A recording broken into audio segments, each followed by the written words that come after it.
On the 4th of July, my daughter looked at me across the backyard barbecue and said, "Dad, you're 63 years old. You don't work. You don't do anything. Why are we still pretending you matter in this family?" Her husband nodded like she'd just read the weather forecast. That's when I understood something I'd been avoiding for 5 years. I'd spent my entire adult life building a home, raising a daughter, and burying a wife. And the person I'd sacrificed everything for saw me as nothing more than a landlord who'd overstayed his lease. So I did what no one expected. I sold the house out from under them for $1.4 million, wired every dollar to an offshore account, and booked a one-way flight to the south of Spain. But before I left, I placed a cardboard box on the kitchen counter. What was inside that box dismantled their entire world. I'm recording this from a rooftop terrace in Nerja, a small coastal town on the Mediterranean where bougainvillea climbs whitewashed walls and old men play dominoes in the plaza until midnight. Nobody here knows me as the retired father who lost his purpose. They just know me as Tomas, the American who drinks Café Solo every morning and walks the cliffside path like he's got nowhere else to be. Because I don't. But let me go back to the beginning. Because the beginning is where everything went wrong. The backyard smelled like charcoal and lighter fluid. July 4th in Scottsdale, Arizona, which means 112 degrees by noon. So we'd set up the canopy, dragged out the misters, filled coolers with ice that melted in 20 minutes. I'd been up since 5 marinating the ribs, my late wife Karen's recipe. The one with brown sugar and apple cider vinegar that took 6 hours to smoke right. Karen had died 4 years earlier. Ovarian cancer. Fast. And merciless. 8 months from diagnosis to funeral. We'd been married 36 years.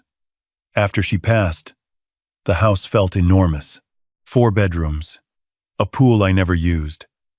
A garden she'd planted that I tried to keep alive out of guilt, more than skill. So when my daughter Rachel called crying about how the apartment complex had raised rent again, and Derek's contracting business had slowed down, and little Sophie was starting kindergarten, and they couldn't afford the day-in tuition, I said what any father would say: come home. Stay as long as you need. That was 5 years ago. Sophie was 5 then. She's 10 now, and I've watched her grow up in the house where her mother grew up, sleeping in the bedroom her mother slept in, which should have been beautiful. It was. For a while. The first year was fine. Grateful, even. Rachel cooked dinner twice a week. Derek fixed the leaking faucet in the guest bathroom, replaced the garage door opener. They talked about saving up, finding a place, getting back on their feet. Normal things. Hopeful things. By year 2, the gratitude faded. The cooking stopped. Derek's contracting business picked up, but somehow the money never materialized into rent or contributions. Rachel got a part-time job at a real estate office, then a full-time one. 2 incomes, no rent, no utilities, no grocery bills. I paid for everything. The mortgage was paid off in 2018, but property taxes in Scottsdale on a 4-bedroom house ran $9,000 a year. Homeowner's insurance, another $3,000. Utilities in an Arizona summer, $400 a month just for electricity to run the AC. Pool maintenance, landscaping, internet, water, garbage, HOA fees. I tallied it once. Roughly $38,000 a year just to keep the house running, times 5 years. $190,000. All mine. Then there were the extras. I lent Derek $18,000 for new equipment when he landed a big commercial contract. Never saw a dollar back. Paid for Sophie's private kindergarten and 1st through 4th grade tuition, $62,000 total. Covered Rachel's dental implants when her insurance wouldn't. $9,000. Bought Derek a truck when his old one threw a rod on the highway. $14,000. Gave them $8,000 for their 10th wedding anniversary trip to Cancun because Rachel said they needed to reconnect as a couple. All told, over 5 years, I'd spent roughly $350,000 supporting my daughter's family. And I was the one with no purpose. The barbecue was winding down. Sophie was inside watching something on the iPad. Derek had 2 beers in him, and was leaning back in a lawn chair, scrolling through his phone. Rachel sat across from me, picking at a rib, and that's when she said it. I'd just mentioned that I was thinking about taking a pottery class at the community center, something to fill the mornings. Karen and I had always talked about learning ceramics together. Rachel looked up. Her expression wasn't cruel exactly.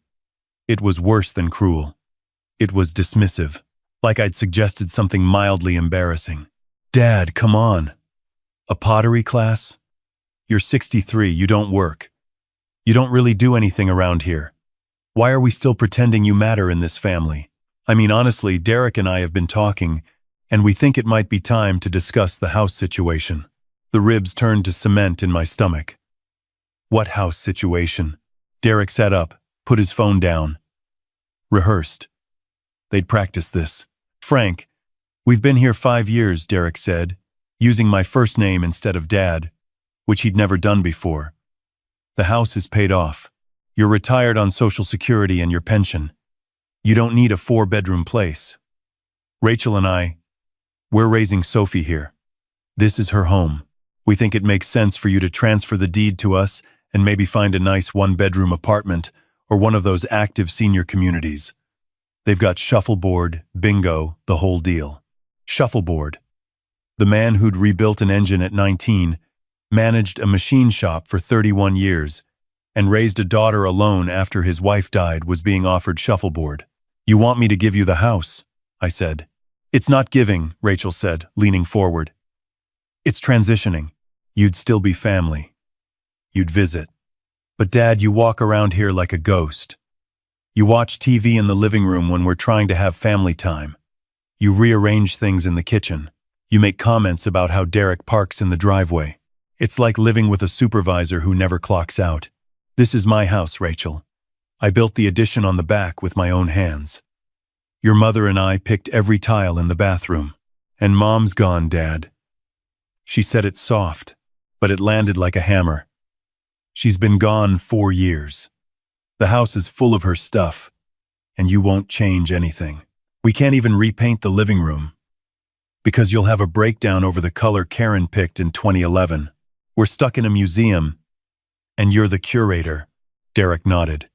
We appreciate everything, Frank. Really. But it's time. You sign over the house, we take over maintenance, and you go enjoy retirement somewhere smaller. Less stress for everyone. Less stress for them. More exile for me. And if I say no, they exchanged a look. The look. The one that said they'd discuss this part too. Then we'll need to start looking at other options, Rachel said carefully.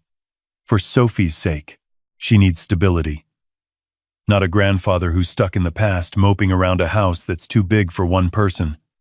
And frankly, Dad, we've been looking into some places. Nice places. Communities where people your age can be around their peers. Stay active. Have support if they need it. I'm 63. I don't need support. I mow the lawn every week. You had heat exhaustion last summer doing that. It was 115 degrees. Anyone would. Silence. The misters hissed. A neighbor's firework popped somewhere down the block. Too early, too small, like a cough. I stood up. My knees ached. Everything ached, but not from age. From this. I'm going inside. Dad. Don't just walk away. We need to talk about this like adults. I am an adult, Rachel. That's apparently the problem. I walked into the kitchen, past Sophie's abandoned plate, past the counter where Karen used to roll pie crust on Thanksgiving mornings, into the hallway, into my bedroom, the master bedroom that I'd shared with Karen for 3 decades, the room where I'd held her hand the night before she went to the hospital for the last time. I closed the door and sat on the edge of the bed in the dark. Karen's reading glasses were still on the nightstand. I'd never moved them. They want the house, Karen, I said to the empty room. They want me gone. The house answered with the hum of the air conditioning, the distant pop of fireworks, the muffled sound of Derek laughing at something on his phone. I didn't sleep that night. Sat in the old recliner Karen had bought at an estate sale, the one she'd reupholstered herself in navy corduroy, and I thought. Not angry thoughts. Clear thoughts. calculated thoughts. By 2 in the morning, I had a plan. Monday morning, I called my lawyer, Patricia Huang, sharp as a scalpel, Karen's old college roommate who'd handled our estate planning. Patricia, I need to know my options. Rachel and Derek have been living in my house for 5 years. No lease, no rent, no agreement. They want me to sign over the property. Are you considering it? I'm considering selling it. A pause. Then, carefully, Frank, that's a significant decision. The market in Scottsdale is strong right now. Your neighborhood, 4 bedrooms, pool, that's easily 1.3, maybe 1.5 million. I'm aware. What about Rachel and Sophie? Rachel is 37 years old with a full-time job. Derek's business is profitable. They've been living rent-free for 5 years. They can figure it out. Another pause. What do you need from me? Notice to vacate. 60 days. And I need to know about selling the property while they're still occupying it. You can list it with occupants. Buyer takes possession after they vacate. Alternatively, you give notice, they leave, then you list. The second option is cleaner. Cleaner then. 60 days. I'll draft it today. Frank, are you sure? Patricia, my daughter told me I have no purpose. On the 4th of July, at a barbecue I cooked, in a house I paid for, after 5 years of free everything, I'm sure. She was quiet for a moment. Karen would be proud of you. Karen would have kicked them out 3 years ago. Patricia laughed. She knew Karen. She knew I was right. Tuesday, I started documenting. Every receipt I could find. Bank statements going back 5 years. Credit card records showing groceries, utilities, Sophie's tuition, Derek's truck, the equipment loan, the anniversary trip. I built a spreadsheet on my laptop, line by line, month by month. The total grew past 300,000 and kept climbing when I added the imputed rent. 4-bedroom house in Scottsdale, market rate was $2,800 a month, times 60 months. $168,000 in free housing alone. Combined total, conservatively, $518,000. $500,000 of fatherhood that had no point. Wednesday, I called a realtor. Not just any realtor. Diane Kowalski, the top seller in the East Valley. A woman who once closed on a property during a dust storm because the buyer was flying back to Chicago the next morning. I'd met her at a neighborhood HOA meeting and kept her card. Frank Morrison, I want to sell my house at 2841 Saguaro Ridge Drive. That's a beautiful property. 4 bedrooms, pool, mountain views. Are you looking to downsize? I'm looking to disappear. She didn't miss a beat. I can have a listing price and market analysis to you by Friday. Make it fast. I want to close in 60 days. She made it fast. Listing price, $1.45 million. She estimated it would sell within 3 weeks, given the market. Scottsdale in midsummer was slow, but the property was good enough to overcome the season. Meanwhile, I researched Spain, specifically the southern coast, Andalusia. Karen and I had spent 2 weeks there in 2009, the only real vacation we'd ever taken, driving from Malaga to Cadiz, eating pescadito frito at beach chiringuitos, watching flamenco in Seville. She'd fallen in love with a town called Nerja, small and white, and perched on cliffs above the Mediterranean. When we retire, she'd said, wine in hand, sea below, we're coming back here. We never did. Cancer had its own retirement plan. I looked up apartments in Nerja, found one on a relocation website. Rooftop terrace, 2 bedrooms, furnished, €800 a month. Available immediately. The owner, a Spanish woman named Lucia, responded to my inquiry within hours. Sent photos, tile floors, wooden shutters. A terrace overlooking the sea with a lemon tree and a ceramic pot. I wired first and last month's deposit that afternoon. Thursday, Patricia delivered the notice to vacate. I chose to deliver it myself, but not yet. I wanted the timing right. Friday, Diane listed the house. Private listing, no public sign, no open houses. Targeted marketing to qualified buyers. She called Monday, with 3 showing requests. Already? I said. Frank, your house is gorgeous. Karen had incredible taste. These buyers are serious.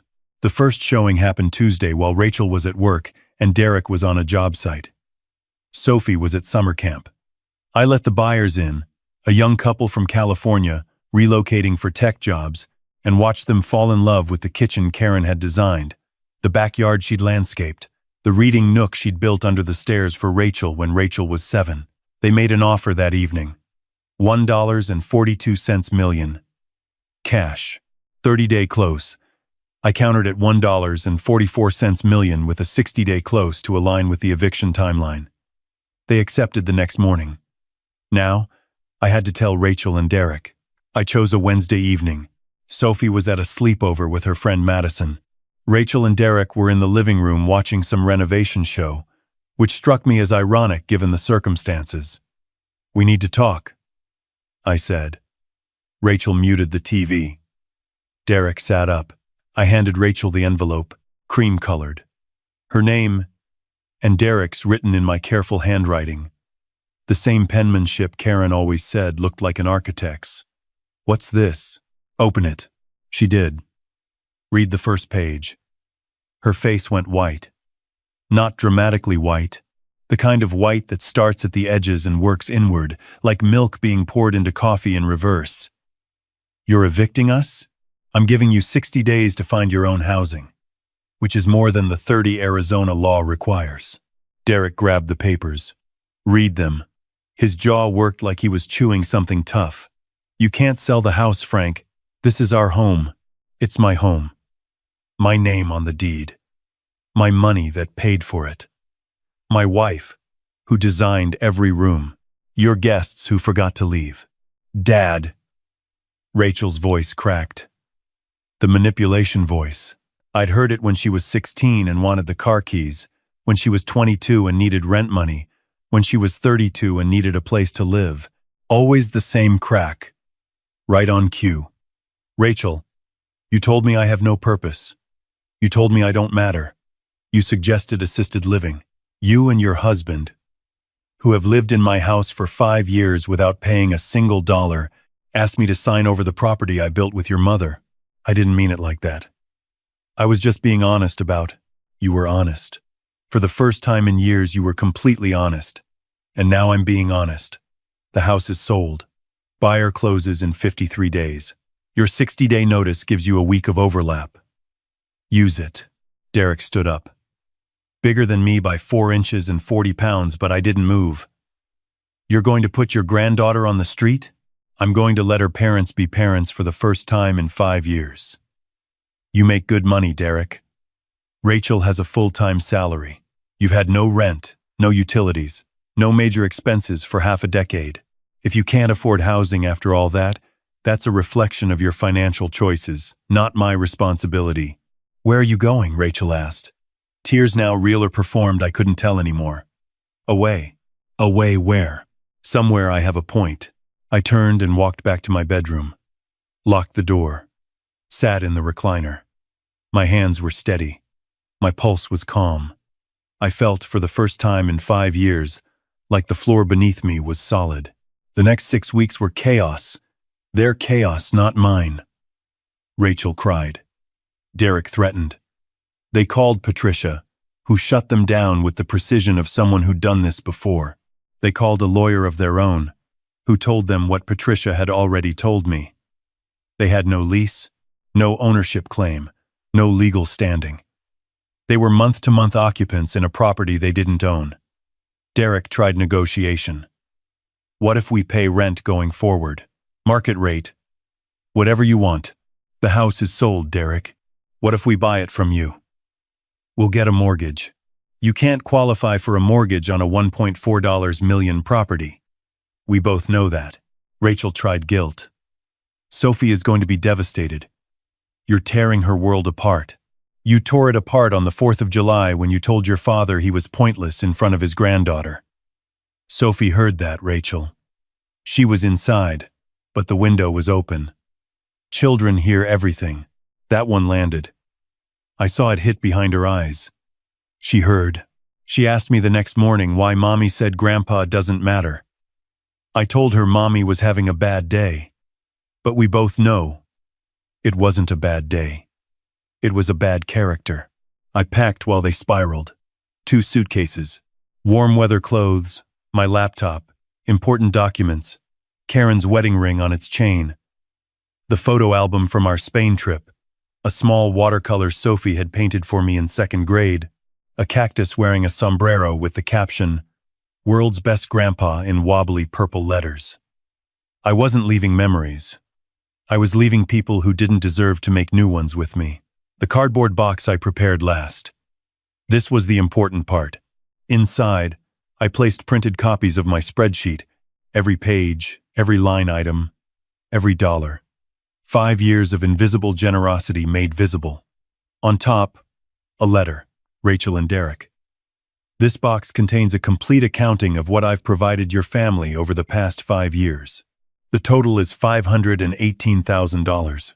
Housing, utilities, tuition, loans, vehicles, trips, groceries, insurance, and 1,000 small expenses you never noticed because you never had to. You asked me what my point was. Here it is, printed in black and white. My point was keeping your family afloat while you spent your money on things I never asked about and saved nothing. I don't want the money back. I never did. What I wanted was respect, and you couldn't afford that either. The house closes on August 29th. Your 60 days end on August 31st. Patricia has the details. I'm leaving the country. Don't look for me. Don't call. If Sophie asks about me when she's older, tell her that her grandfather loved her enough to leave rather than teach her that family means tolerating contempt. Frank Morrison. I placed the box on the kitchen counter, right where Karen used to set her purse when she came home from work. Center stage. My flight left at 6 in the morning. Phoenix to Madrid, Madrid to Malaga, Malaga to Nerja by bus. 18 hours of traveling towards something instead of away from something, though it was both. I called a cab at 4:30, loaded my suitcases in the dark, stood in the driveway for 1 minute, looking at the house. The saguaro cactus in the front yard, 15 feet tall, had been there when we bought the place. Karen said it looked like it was waving hello. I waved back. Goodbye, old friend. The cab driver was a young guy named Miguel. Didn't ask questions. Good man.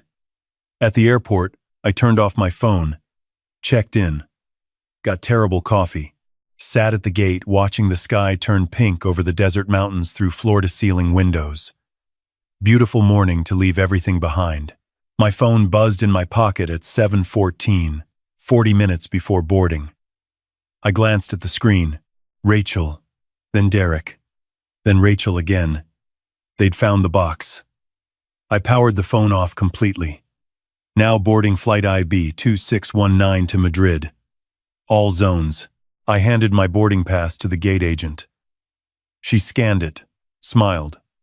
Enjoy your flight, Mr. Morrison. I plan to. Spain hit me like a revelation. Nerja in July was hot but dry, nothing like Arizona's suffocating heat. The Mediterranean stretched out impossibly blue from the Balcón de Europa. The cliffside promenade where tourists ate ice cream and locals watched the world pass. My apartment sat above a small bakery on Calle Pintada. Every morning, the smell of fresh bread climbed the stairs before I did. Lucia, my landlord, was 68, a retired schoolteacher with silver hair and strong opinions about olive oil. She brought me a bottle the first day, cold-pressed from her family's grove in Jaén. Bienvenido, Frank. This is the good stuff. Don't cook with it. Drink it. I laughed. Actually laughed. The first week was strange. I kept reaching for responsibilities that didn't exist. No lawn to mow, no pool to clean, no groceries to buy for 4 people. Just me, the terrace, the lemon tree, and the sound of the sea. I walked kilometers every day along the coastal path, past hidden coves and abandoned watchtowers and fishermen pulling nets from turquoise water. My body loosened. My shoulders dropped from where they'd been living near my ears for 5 years. Met other expats at a cafe called El Rincon. Barry and June from Manchester, both 71, retired NHS workers who'd sold their house and moved south 8 years ago. Hans from Hamburg, 65, former mechanical engineer who now restored vintage motorcycles in his garage. Amara from Senegal, 57, who ran the best couscous restaurant in town and laughed so loud the pigeons scattered. They asked why I'd come. I told them the short version. Amara shook her head. Your daughter said that? On your national holiday? While eating food you cooked? While eating ribs I'd been smoking since 5 in the morning. Mon Dieu. She squeezed my hand across the table. You did right. Frank, you did exactly right. Barry nodded. Our son didn't speak to us for 4 years after we left England. Said we were selfish, abandoning the grandchildren. Know what happened? He visited. Saw how we were living. Actually living.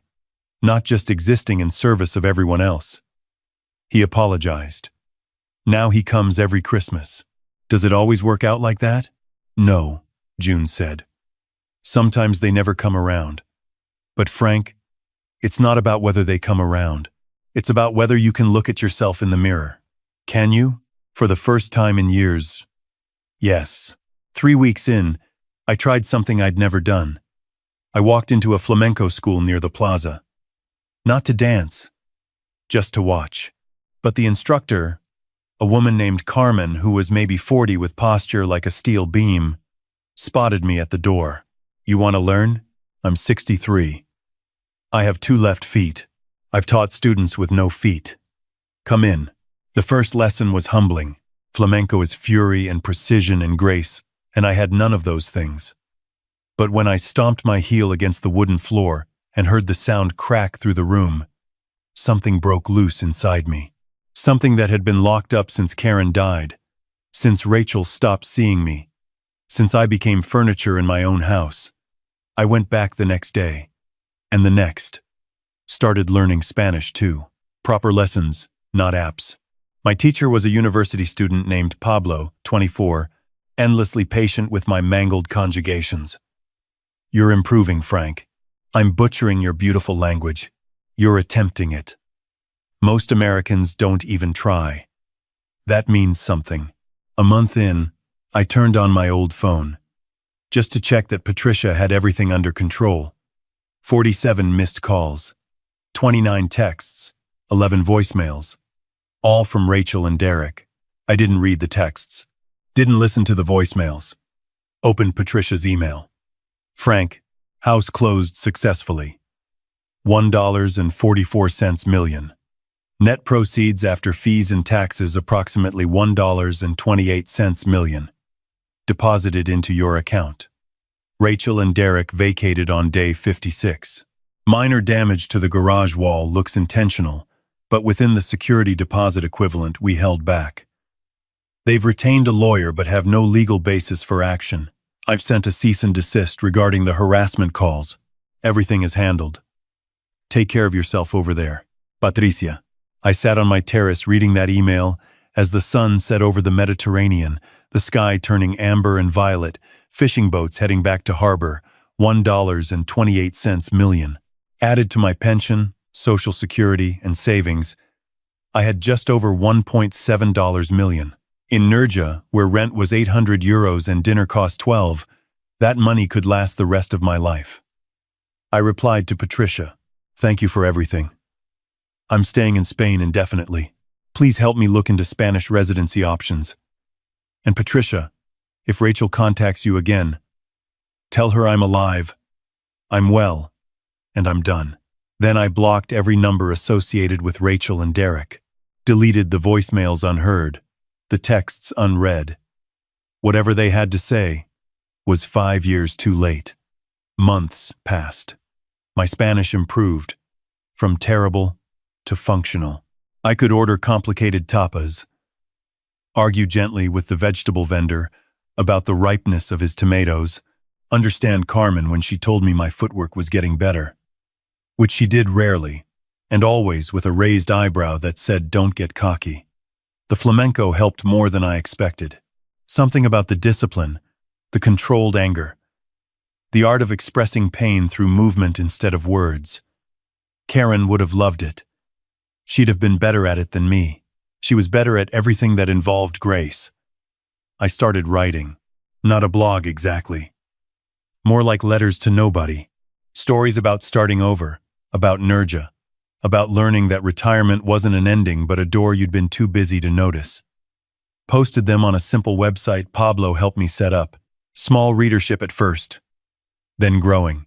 People from all over writing comments about their own families, their own exiles, their own moments of choosing themselves over people who'd stopped choosing them. Met someone too. Elena. Not a romance. Not at first. She ran the bookshop on Calle Granada, a narrow space crammed with Spanish and English novels, smelling of old paper and espresso.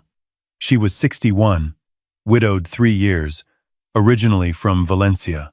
Her husband had been a fisherman who died at sea in a storm. She talked about him the way I talked about Karen. Present tense. Still here. Just invisible. We started as recommendations. She'd hand me a novel. I'd bring her one of my letters to read. Then coffee. Then dinners. Then long walks along the Paseo de los Carabineros, where the path narrowed to nothing and the sea opened up below like the world's biggest promise. "You seem different from when you arrived," she said one evening, wine in hand. Sardines on the grill between us. Different how? Less clenched. Like a fist that's learning to open. "That's the most Spanish thing anyone's ever said to me." She smiled. "It's the most true." 5 months in, the email came. Not from Rachel. From Sophie. Subject line, "Hi, Grandpa." I stared at it for 10 minutes before opening. "Dear Grandpa Frank, Mom gave me your email. She said you live in Spain now. I looked it up on Google Maps. It looks pretty. I'm 10 now. Almost 10 and a half. Mom and Dad don't live together anymore. Dad has an apartment near the highway. Mom and I live with Aunt Christine. I switch houses every week. Dad is sad a lot. Mom is angry a lot. I am confused a lot. I found your website, where you write stories. I read all of them. You're a good writer. I didn't know you were learning to dance. That's cool. I miss you, Grandpa. I miss the ribs, and I miss when you'd let me help water the garden, even though I always sprayed the cat. Mr. Whiskers misses you too, probably. Are you happy? I hope you're happy. I'm not mad at you. Mom says you abandoned us, but I don't think that's true. I think you just left somewhere that hurt. Can we maybe FaceTime sometime? If you want. If you don't want, that's okay too. Love, Sophie, Pay, S. I still have the sombrero cactus painting on my wall. I read it 4 times. The lemon tree rustled in the evening breeze. Somewhere down on the street, Carmen's flamenco music pulsed through the open windows of the studio. The world kept moving, but I was still, holding my granddaughter's words like something fragile. She was 10, innocent in all of this. Caught between parents whose marriage had collapsed under the weight of their own entitlement, she didn't deserve to lose her grandfather too. But I'd been here before. The door that opens with good intentions and closes around your neck.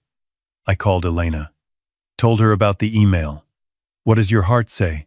That she's a child who needs her grandfather. And what does your head say?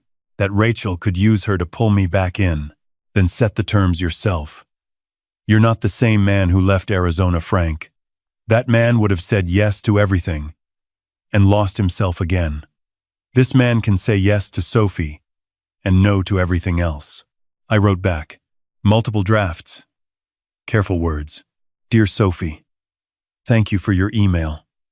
It made me happier than you can imagine. I would love to FaceTime with you, but I need you to understand something. And I'll explain it the way I'd explain it to the smart 10-year-old I know you are. My relationship with your mom is complicated. We hurt each other. And I need space from that hurt so I can stay healthy and happy. You and I can have our own relationship. Just us. Grandpa and granddaughter. But it has to stay just us. If your mom tries to use our calls to talk to me or fix things, I'll have to stop calling for a while. Not because I don't love you, but because some things between adults need time. Can you accept that? I'm very happy in Spain. I'm learning to dance flamenco, which is a kind of Spanish dance where you stomp your feet and look very serious. I'm terrible at it, but getting better. I eat sardines almost every day, and my Spanish teacher says my accent sounds like a cowboy trying to speak French, which I think is a compliment. I love you, Sophie. I always will. FaceTime on Saturday mornings, my time works well. That's Friday evening for you. Let me know. Love, Grandpa Frank. P.S. Tell Mr. Whiskers I said meow. She replied in 20 minutes. Yes, to Saturday mornings your time. And Grandpa, Mom asked me to tell you she's sorry, but I promised I won't be a messenger. Just Sophie. Deal? Deal. We FaceTimed that Saturday. Her face on the screen made my chest tight in a way I hadn't felt in months. She'd grown. Lost the little kid roundness. Gained angles. Still Sophie. Still the girl who sprayed the cat with the garden hose and laughed until she wheezed. We talked for 40 minutes. She told me about 5th grade. About her best friend Madison. About the hermit crab she'd gotten for her birthday. I told her about Nerja, about Carmen's terrifying eyebrow, about the time I accidentally ordered a whole grilled octopus and didn't know how to eat it. She laughed. That laugh, Karen's laugh, passed down through Rachel to Sophie, the only inheritance that mattered. Are you coming back to Arizona? I don't think so, sweetheart. Not to live. Maybe to visit someday. That's okay. Can we keep calling? Every Saturday. As long as you want. I want. Then we will. She waved goodbye and the screen went dark, and I sat on my terrace watching the Mediterranean catch the last light of day, and I felt something I hadn't felt in a long time. Connected. Not needed, not used, not tolerated. Connected. To a 10-year-old girl who understood more about love and boundaries than her parents ever had. Now, I'm sitting on this rooftop terrace in Nerja, 8 months after leaving Scottsdale. The bakery below is just opening. I can smell bread and sugar. Elena will come by at noon with a book she wants me to read. Carmen has me performing in a small recital next month, which terrifies me. But terror feels different now. It feels like being alive. My daughter and her husband imploded their marriage. My house belongs to strangers from California now. My granddaughter FaceTimes me every Saturday with stories about hermit crabs and math tests. My Spanish sounds like a cowboy speaking French. And every morning I wake up on a terrace overlooking the Mediterranean with a lemon tree and a cup of Café Solo and absolutely no one telling me I have no purpose. Retirement isn't the end of your story. It's the chapter where you finally get to choose the plot. If you've made it this far, maybe you know what I'm talking about. Maybe someone in your life has measured your worth by your productivity, your usefulness, your willingness to hand over everything you've built. Maybe they've told you, directly or indirectly, that you've expired.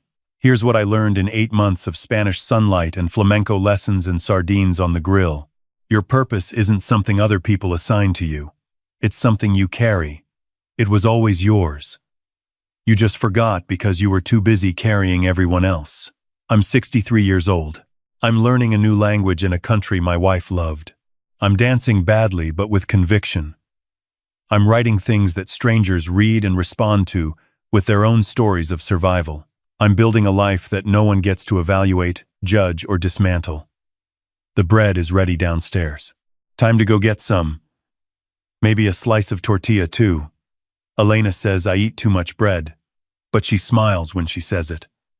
I have nowhere I need to be, no one to justify myself to, no purpose except the one I wake up and choose every single morning.